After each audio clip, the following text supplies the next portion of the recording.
Lunes que estamos haciendo toda la cobertura, la organización impecable. Sí, por supuesto. Hay que estar preparados para recibir a semejante multitud de personas, ¿verdad? Ahí detrás tenemos a una banda también A ver, musical. me mostrás, Gustavito, ahí justamente, ahí. Qué genial. ¿Qué nos decías, Alan, con este grupo? No, es la banda musical, suelen tocar para clásicos de Disney, hacen una marcha alrededor del parque.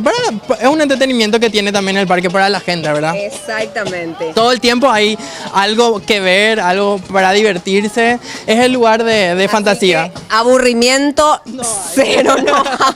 Definitivamente. Bueno, Silvia, ¿estás preparada? ¿Están preparados ahí gente de Paraguay y todo el mundo para hacer este recorrido juntos? Sí, vamos Preparadísimos y A ver, ansiosos.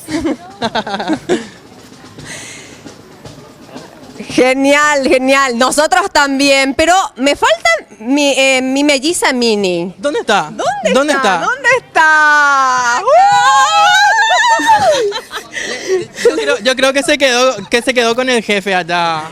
Estaba ahí hablando algunas cosas con Mickey Mouse y bueno, ¿sabes que en un ratito nos viene a buscar el carruaje con caballos? Así que ya tenemos que irnos para que Alan nos muestre todo y así podamos disfrutar de cada detalle de Disney. ¡Es lo más! Bueno, quédense con nosotros que ya volvemos aquí desde Los Ángeles, California. Esto es Disneylandia, un sueño cumplido. ¡Sí! ¡Feliz primavera! Qué gusto, realmente. Nosotros acá también vamos a vivir ese sueño. Vamos a hacer un recorrido por Disneylandia, así que tienen que estar sí o sí ustedes atentos.